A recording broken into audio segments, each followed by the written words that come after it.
देखो सेलेनोसिस्टीन का ना इनकॉर्पोरेशन देख लेते हैं कैसे होता है, क्योंकि इसको कॉर्ड कौन करता है, स्टॉप कोडॉन करता है। जैसे हमने अभी देखा कि भाई स्टॉप कोडॉन पे आते ही तो हमारा जो प्रोटीन है वो टर्मिनेट हो जाता है प्रोटीन सिंथेसिस, लेकिन फिर सेलेनोसिस्टीन कैसे इनकॉर्ड हो रहा है, सेलेनोसिस्टीन क्योंकि स्टॉप कोडॉन इनकॉर्ड करा है। तो ये देखते हैं कि कैसे होता है।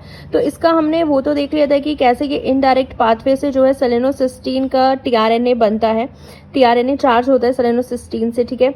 और ये जो रिजेंबल करता है ये सिस्टीन के अमाइनो एसिड जैसा दिखता है, इसलिए हम इसको सेलेनोसिस्टीन बोल देते हैं, क्योंकि इसका जो स्ट्रक्चर होता है वो रिजेंबल करता है सिस्टीन अमाइनो एसिड से।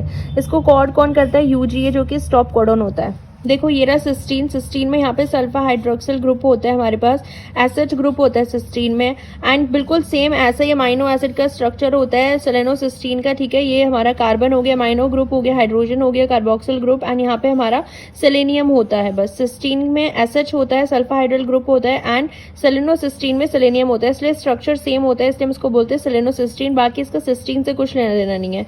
और बल्कि जब हम इसको सेलेनोसिस्टीन वाला टीआरएनए जब चार्ज होता है ना, सबसे पहले वो सीरीन से चार्ज होता है। सेलेनोसिस्टीन जो टीआरएनए है, स्पेसिफिक टीआरएनए, वो किससे चार्ज होगा, सीरीन से चार्ज होता है। उसके बाद एक एंजाइम आता है जो कि सीरीन को कन्वर्ट कर देता है किसमें, सेलेनियम में। उसके बाद वो सेलेनोसिस्टीन से चार्ज हो जाता है, और सेलेनियम का डोनर भी हमारे पास होता है। तो ये हम पढ़ चुके हैं। तो ये कुछ प्रोटीन्स होते हैं जैसे ग्लूटाथियोन पेरोक्सीडेज होता है, फॉर्मेट डिहाइड्रोजिनेज होता है। इन प्रोटीन्स में सेलेनोसिस्टीन अमाइनो एसिड जो है देखने को मिलता है, जो कि इनके कैटालिटिक सेंटर में पाया जाता है। इन प्रोटीन्स के कैटालिटिक सेंटर में सेलेनोसिस्टीन पाया जाता है ग्लूटाथियोन पेरोक्सीडेज और फॉर्मेट डिहाइड्रोजिनेज में।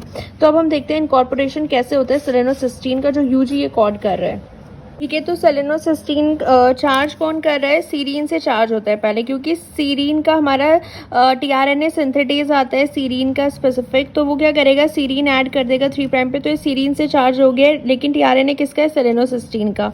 उसके बाद एक एंजाइम आता है सेलेनोसिस्टीन सिंथेज। ये एंजाइम पायरिडॉक्सल फॉस्फेट डिपेंडेंट होता है, एंड इसको जो डोनर होता है ना, सेलेनियम डोनर कौन होता है, सेलेनोफॉस्फेट से सेलेनियम लेता है, एंड ये कन्वर्ट कर देता है सीरीन को किसमें, सेलेनोसिस्टीन में। तो सीरीन से सेलेनोसिस्टीन कन्वर्ट हो जाता है, एंड ये हमारा सेलेनोसिस्टीन का टीआरएनए सेलेनोसिस्टीन से क्या हो जाता है, चार्ज हो जाता है। तो इस तरीके से जो है ये सेलेनोसिस्टीन की चार्जिंग होती है, टीआरएनए चार्जिंग, ठीक है। उसके बाद हम देखते हैं कि ये कोड कैसे होता है। देखो यूजीए जो स्टॉप कोडॉन है ये कोड करता है, ये हमने देख लिया। विच यूजीए एक्चुअली कोड, कौन सा यूजीए कोड करेगा, क्योंकि यूजीए तो स्टॉप कोडॉन भी होता है। तो अब हम देखते हैं इनकॉर्पोरेशन सेलेनोसिस्टीन की ई कोलाई में। देखो ये हमारा एमआरएनए हो गया, ठीक है, और ये हमारा जो है ए साइड पे हमारा स्टॉप कोडॉन आ गया यूजीए, और ये हमारा राइबोसोम है। अब हम नॉर्मली क्या पढ़ा है कि हमने क्या पढ़ा है कि यूजीए पे क्या आता है, रिलीज फैक्टर 1 या रिलीज फैक्टर 2 आता है, जिसको रिकॉग्नाइज करता है, एंड देन ये यहाँ से बॉन्ड तोड़ देता है, पेप्टाइड चेन रिलीज हो जाती है। फिर रिलीज फैक्टर जो है 3 आता है, उनको रिलीज करता है 1 और 2 को। देन रिसाइकलिंग फैक्टर आता है ईएफजी के साथ मिलके, राइबोसोम के सब यूनिट भी डिसोसिएट हो जाते हैं, ये हमने पढ़ा है। लेकिन जब यूजीए कोडॉन होता है ना, यूजीए कोडॉन के साथ अगर ये प्रेजेंट होता है SECIS, SECIS क्या होता है, ये एक सेलेनोसिस्टीन की इंसर्शन सीक्वेंस होती है।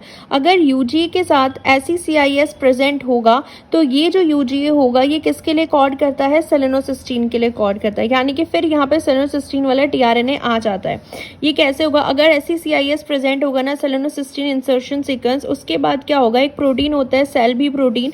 ये जो सेल बी प्रोटीन होता है ना, ये इंटरैक्ट करता है 3 प्राइम एंड जो होता है ना हमारा चार्ज टीआरएनए का 3 प्राइम एंड जो स्टेम लूप होता है, ये जो स्टेम लूप है SECIS का, इसके साथ जो है इंटरैक्ट करता है सेल बी प्रोटीन, ठीक है। उसके बाद वो डिपेंड, देखो यही इसमें लिखा हुआ है कि SECIS सीक्वेंस पर डिपेंड करता है। एमआरएनए पे अगर ये स्टेम लूप बना रहा है SECIS, ये एक पर्टिकुलर सीक्वेंस प्रेजेंट है, सेलेनोसिस्टीन इंसर्शन सीक्वेंस, तो वहाँ पे सेलेनोसिस्टीन वाला टीआरएनए आता है और वो सेलेनोसिस्टीन के लिए अमाइनो एसिड के लिए कोड करता है। अदरवाइज ये नहीं होगा तो ये स्टॉप कोडॉन की तरह ही बिहेव करेगा। तो इस तरीके से होता है। इसमें जो प्रोटीन हेल्प करता है वो हमारा होता है सेल बी प्रोटीन, जो इसके 3 प्राइम एंड से जो है इंटरैक्ट करता है, इस स्टेम लूप से इंटरैक्ट करता है, एंड बेसिकली इसको सेलेनोसिस्टीन को इनकॉर्पोरेट कराने में हेल्प करता है सेल बी प्रोटीन, ठीक है। तो इस तरीके से सेलेनोसिस्टीन का इनकॉर्पोरेशन होता है ई कोलाई में, बैक्टीरिया में।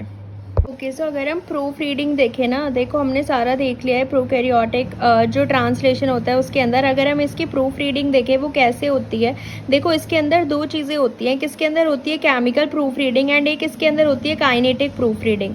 अगर हम केमिकल प्रूफ रीडिंग की बात करते हैं ना, केमिकल प्रूफ रीडिंग जो होती है ना, ये अमाइनो एसाइल टीआरएनए सिंथेटाइज कराते हैं। ये तब होती है जब हमारे टीआरएनए पे हम अमाइनो एसिड की चार्जिंग करते हैं ना, टीआरएनए के 3' एंड पे जो उसका एक्सेप्टर आर्म होता है 3' वाला, क्योंकि हमें पता है टीआरएनए का ये जो है 3' एंड होता है, ठीक है। फिर यहाँ पे जो है टी साइज सी लूप होता है, फिर ये वेरिएबल आर्म हो गया है ना, फिर यहाँ पे एंटी कोडॉन लूप हो गया, फिर इधर जाएंगे तो इधर हमारा जो है डी लूप हो गया एंड ये 5' हो गया। तो जो 3' एंड होता है ना, यहाँ पे जो हम अमाइनो एसिड ऐड करते हैं ये चेक होना, मतलब इसी को बोलते हैं केमिकल प्रूफ रीडिंग। ये प्रूफ रीड किया जाता है, इसकी फिडेलिटी करेक्टनेस चेक की जाती है कि सही अमाइनो एसिड अटैच हुआ है ना एक्सेप्टर आर्म पे टीआरएनए के। और ये कौन चेक करता है, अमाइनो एसाइल टीआरएनए सिंथेटाइजेस जो होते हैं वो ही चेक करते हैं। बेसिकली इनके पास ना दो साइड देखने को मिलती है, जैसे इसमें गिवन है कि इनके पास ना दो साइड होती है। यहाँ पे हम देख सकते हैं कि ये जो सिंथेटाइजेस होते हैं इनके पास दो साइड होती है, एक सिंथेटिक साइड होती है एक्टिवेशन और एक एडिटिंग साइड होती है। तो एडिटिंग साइड पे जो है जो मिस एक्टिवेटेड अमाइनो एसिड होते हैं ना, गलत अमाइनो एसिड का ये क्या कर देता है, हाइड्रोलाइज कर देता है, यानी कि उनको रिमूव करने का काम करता है। सो केमिकल प्रूफ रीडिंग में हम अमाइनो एसिड और टीआरएनए के बीच में जो मतलब बन रहा है बॉन्ड, वो सही अमाइनो एसिड ऐड हुआ है, वो उसकी फिडेलिटी चेक करते हैं। नेक्स्ट आता है इसमें kinetic proof reading. Kinetic proof reading होती है जो कोडॉन होते हैं ना, जैसे ये हमारा एमआरएनए के ऊपर जो है टीआरएनए बैठा रहता है एमआरएनए, तो एमआरएनए के जो कोडॉन्स होते हैं एंड टीआरएनए के जो एंटी कोडॉन्स होते हैं, इनके बीच में जो पेयरिंग होती है ना, 3 कोडॉन एंड 3 एंटी कोडॉन, ये वाली जो इसकी प्रूफ रीडिंग को हम काइनेटिक प्रूफ रीडिंग बोलते हैं। यानी कि यहाँ पे फिडेलिटी चेक की जाती है कि सही कोडॉन और एंटी कोडॉन की पेयरिंग जो है वो सही हुई है या नहीं। और ये कौन करता है, जो इलोंगेशन फैक्टर टीयू होता है ना, एलोंगेशन फैक्टर टीयू ही तो टीआरएनए को लेके आता है। सो एलोंगेशन फैक्टर टीयू जो होता है ना, वो टीआरएनए को लेके आता है जीटीपी के साथ, एंड देन वो ये भी देख लेता है कि यहाँ पे फिडेलिटी सही करेक्टनेस है कि नहीं है। उसके बाद वो हाइड्रोलाइज होगा एंड वो जीडीपी में कन्वर्ट हो जाता है। ये हम देख चुके हैं एलोंगेशन में। सो बस याद रखने की काइनेटिक प्रूफ रीडिंग कोडॉन और एंटी कोडॉन की पेयरिंग के बीच में जो है करेक्टनेस और फिडेलिटी चेक करने को होती है। तो दो प्रूफ रीडिंग होती है इसके, chemical proof reading and kinetic proof reading. तो टीआरएनए के कौन से आर्म्स जो इंपॉर्टेंट होते हैं अगर हम देखें प्रूफ रीडिंग में, एक तो एक्सेप्टर आर्म टीआरएनए का, हेरा 3' हो गया एंड ये हमारा टी साइज लूप हो गया, यहाँ से वेरिएबल आर्म हो गया, ये एंटी कोडॉन हो गया, देन ये हमारा डी लूप हो गया एंड ये 5'।